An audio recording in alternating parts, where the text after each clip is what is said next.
नमस्कार, स्वागत आहे सर्व शेतकरी बांधवांचं आपल्या व्हिडिओमध्ये। नमो शेतकरी महासन्मान निधी योजनेच्या लाभार्थी शेतकरी बांधवांसाठी 9व्या आणि 10व्या हप्त्याच्या वितरणासंदर्भात सगळ्यात महत्त्वाची अपडेट, महत्त्वाची माहिती व्हिडिओच्या माध्यमातून आपण जाणून घेणार आहोत। ऑफिशियल माहिती आहे शेतकरी बांधवांसाठी, त्यामुळे व्हिडिओला स्किप करायचं नाही, शेवटपर्यंत व्हिडिओ पाहायचा आहे। चला तर मग सुरुवात करूया। त्यापूर्वी एक विनंती आहे, जर तुम्ही पहिल्यांदा चॅनलवर आला असाल, पहिल्यांदा व्हिडिओ पाहत असाल तर सबस्क्राइब करून ठेवायचं आहे, जेणेकरून या योजनेच्या सर्व नवीन अपडेट वेळेवर जाणून घेण्यासाठी नक्कीच तुम्हाला मदत होईल। सुरुवात करूया। पहा, नमो शेतकरी महासन्मान निधी योजनेच्या 9व्या आणि 10व्या हप्त्याच्या प्रतीक्षेत असणाऱ्या सर्व शेतकरी बांधवांसाठी महत्त्वाची आणि ऑफिशियल अपडेट। महाराष्ट्र शासनाच्या माध्यमातून नमो शेतकरी महासन्मान निधी योजना पीएम किसान योजनेच्या धर्तीवर सुरू करण्यात आलेली आहे आणि या योजनेच्या माध्यमातून शेतकऱ्यांना वर्षाला 6000 रुपये इतकी रक्कम जमा करण्यात येते। अद्यापपर्यंत या योजनेच्या माध्यमातून 8 हप्त्यांचं वितरण झालेलं आहे आणि 9व्या आणि 10व्या हप्त्याच्या प्रतीक्षेत राज्यातील तमाम शेतकरी बांधव असतानाच एक मोठी माहिती समोर आलेली आहे।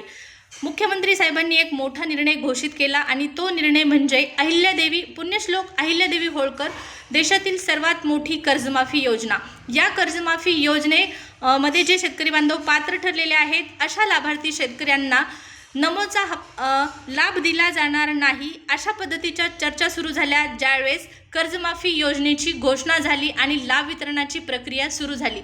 आता याच मुद्द्यासंदर्भात एक मोठी आणि ऑफिशियल माहिती समोर आलेली आहे। ती माहिती म्हणजेच कृषी आयुक्त सूरज मांढरे यांच्या माध्यमातून देण्यात आलेली कर्जमाफीचा लाभ मिळालेल्या शेतकऱ्यांना नमो शेतकरी महासन्मान निधी योजनेचा लाभ दिला जाणार नाही अथवा ही योजना बंद करण्यात आलेली आहे, अशा आशयाच्या बातम्या विविध माध्यमातून प्रसारित होत असतानाच कृषी आयुक्त सूरज मांढरे यांच्या माध्यमातून एक महत्त्वपूर्ण स्टेटमेंट करण्यात आलेलं आहे, माहिती देण्यात आलेली आहे।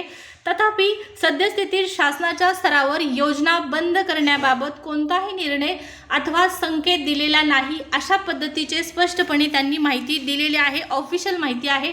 ज्यावेळेसपासून कर्जमाफी योजनेची घोषणा झाली, लाभार्थी शेतकऱ्यांच्या याद्या यायला सुरुवात झाली, त्यावेळेसपासून नमोच्या लाभार्थी शेतकऱ्यांना जर कर्जमाफी योजनेचा लाभ मिळालेला असेल तर नमोचा लाभ दिला जाणार नाही, अशा पद्धतीच्या चर्चा सुरू असतानाच त्याचबरोबर ही योजना बंद करण्याच्या तयारीत सरकार आहे। या चर्चा सुरू असतानाच कृषी आयुक्त यांच्या माध्यमातून ही महत्त्वपूर्ण माहिती नक्कीच लाभार्थी शेतकऱ्यांसाठी फायदेशीर ठरणार आहे, महत्त्वाची ठरणार आहे। 9व्या आणि 10व्या हप्त्याच्या वितरणासंदर्भात सद्यस्थितीला ही योजना बंद करण्याचा कोणताही शासनाचा मानस नाही। त्याचबरोबर आता कर्जमाफीचा लाभ घेतलेल्या शेतकऱ्यांना नमोचा हप्ता मिळणार की नाही हे कधी स्पष्ट होणार आहे, ज्यावेळेस हप्त्याची वितरण प्रक्रिया सुरू होईल। हप्त्याची वितरण प्रक्रिया सुरू झाल्याच्या नंतर स्पष्ट होणार आहे कर्जमाफी लाभ घेतलेल्या शेतकऱ्यांना नमोचा हप्ता दिला जाणार की नाही।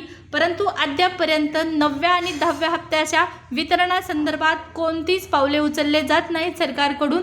हा हप्ता प्रलंबित आहेत। आत्तापर्यंत फक्त आणि फक्त 8 हप्ते वितरित केले गेले आहेत। आणखी 2 हप्ते म्हणजे कालावधी पूर्ण झालेला असताना सुद्धा 2 हप्ते प्रलंबित आहेत। आता सर्व शेतकऱ्यांना आशा आहे, अपेक्षा लागून राहिलेली आहे की 28 तारखेला येणाऱ्या 28 तारखेला रक्षाबंधनाच्या शुभ मुहूर्तावर हा हप्ता जमा करण्यात यावा। परंतु राज्य सरकारच्या माध्यमातून त्यापूर्वी या योजनेसंदर्भात शासन निर्णय येणं आणि निधी मंजूर होणं तितकंच गरजेचं आहे। 28 तारखेपर्यंत जर वितरण प्रक्रिया होणार असेल तर हा शासन निर्णय येत्या 2 ते 3 दिवसामध्ये येणं अपेक्षित आहे। मात्र सद्यस्थितीला अशा पद्धतीच्या कोणत्याही हालचाली राज्य शासनाच्या माध्यमातून सुरू करण्यात आलेल्या नाहीत, त्यामुळे कोणत्याही अफवांवरती विश्वास ठेवू नका। नमोच्या हप्त्याच्या वितरणाची तारीख आणखीन जाहीर झालेली नाही, GR सुद्धा आलेला नाही। या हप्त्याच्या वितरणासंदर्भात ऑफिशियल माहिती, ऑफिशियल अपडेट आल्याच्यानंतर तुम्हाला कळवण्यात येईल। त्यासाठी सबस्क्राइब करायला विसरायचं नाही। ही माहिती, हा व्हिडिओ आवडला असेल तर लाईक आणि सबस्क्राइब करा। भेटूया पुढच्या व्हिडिओमध्ये। धन्यवाद।